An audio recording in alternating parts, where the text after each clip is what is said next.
There is a piece of advice that I believe each of us hears at least once when entering life, and that is, be yourself.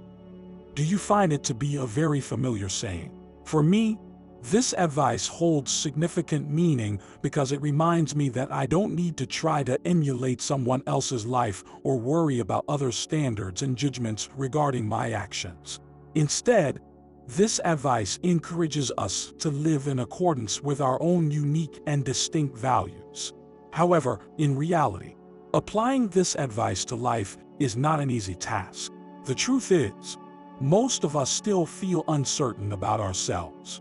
Therefore, when we are in a phase of not knowing who we are and haven't yet figured out what we truly want, it becomes challenging to live the be-yourself lifestyle that we often yearn for. This challenging issue raises a question: how do we understand ourselves? And if you want to know the answer to this question, there's no reason to hesitate. Sit down and watch our video, where you will find answers on various ways to understand and develop yourself. Number 1. Step out of your comfort zone. If you are seeking a new path exclusively for yourself, but all the roads you have known or stepped on are just a few alleys around your neighborhood, to achieve your goal, you must explore more, go further. When you step out of your comfort zone, putting yourself in new situations means accumulating new experiences. Limiting yourself within the comfort zone can sometimes lead to negative consequences, especially when it becomes a habit. It can make you more timid, hesitant, and restrict your personal development. There is a story about two seeds lying side by side on fertile soil. The first seed says, "I want to grow fast. I want to send my roots deep into the soil and shoot up through the hard layer of earth above. I want to unfurl tender buds like a welcoming sign of spring. I want to feel the warmth of the sun and enjoy the dewdrops on my leaves." And then the first seed sprouts. In contrast to the enthusiasm of the first seed, the second seed says, "I'm too scared. If I send roots into the dark soil below, I don't know what I'll encounter in that darkness. And even if my shoots do grow, insects will come and devour them. Someday, if my flowers do bloom, the children will pluck them just for fun. No, it's better for me to stay here until I feel completely safe." And then the second seed lies still and waits. One day, a chicken wanders around the garden looking for food and, by chance, sees a tall, blooming flower with a lonely seed lying on the ground. Without hesitation, the chicken pecks at that seed immediately. In the words of the two seeds, we can see a clear difference in their outlooks on life. While the first seed is proactive, carrying courage and a willingness to experience challenges, ready to overcome obstacles to fulfill dreams and goals, the second seed, with a passive attitude, lacks any will, fears difficulties, and always chooses to avoid life's challenges. The result is that when the first seed has grown into a tall, blooming flower, the second seed remains lost on the ground and unfortunately becomes food for a garden chicken. From this lesson, we can conclude that self-limiting actions within the comfort zone truly bring many negative consequences, not only regarding self-understanding, but also causing us to miss opportunities for self-improvement and development. Therefore, the first step in today's journey of understanding and developing ourselves is to step out of the comfort zone. After that, we will move on to the crucial second step on this path, which is the step of learning to let go. Number 2, learn to let go. Buddha taught, when you hold onto something tightly in your hand and don't let go, you only have that one thing. If you let go, you have the opportunity to choose other things. If a person clings rigidly to their beliefs, unwilling to let go, then their intelligence can only reach a certain level. By vividly describing the image of holding onto something without letting go, the saying in Buddhist teachings seems to convey an important message about letting go.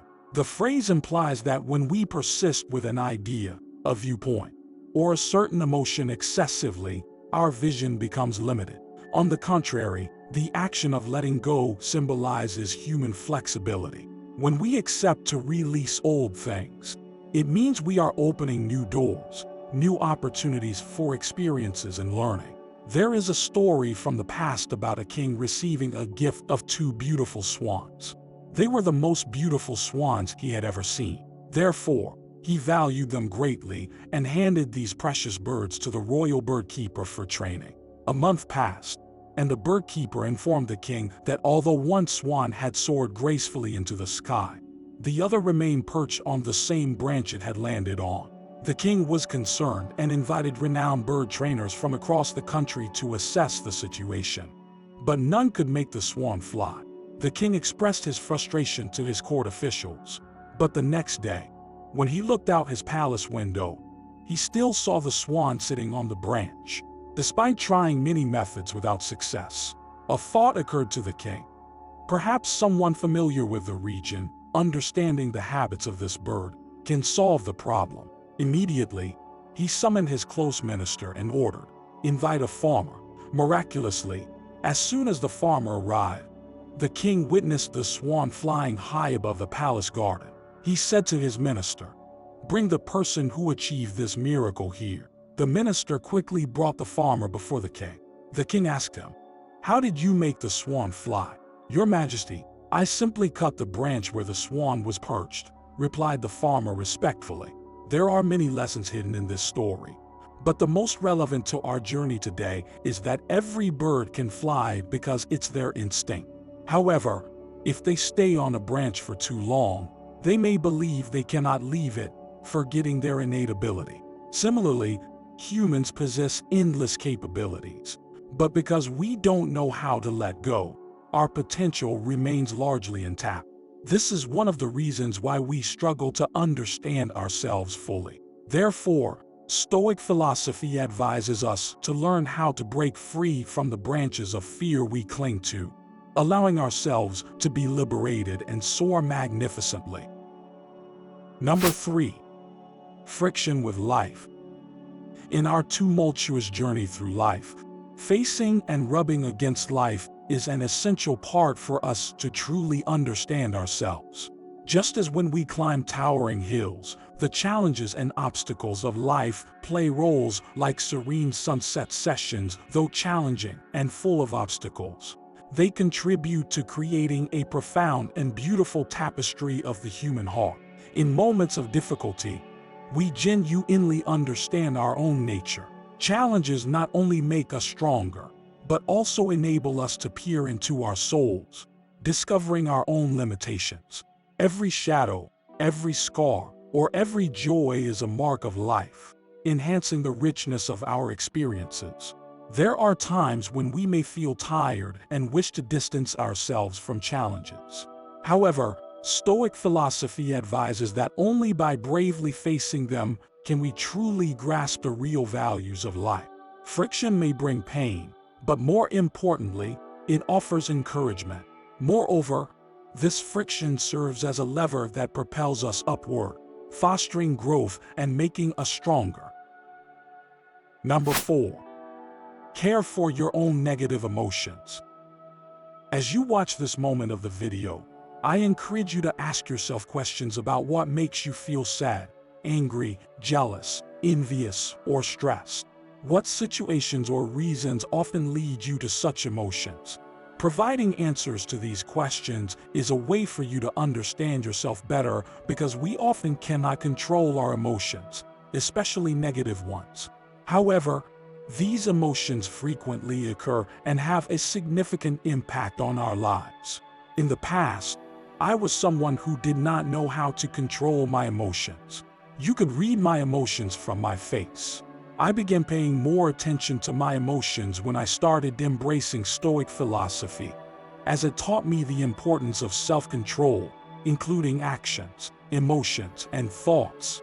I understand that most people tend to avoid uncomfortable or sad emotions because we worry that they will hurt us.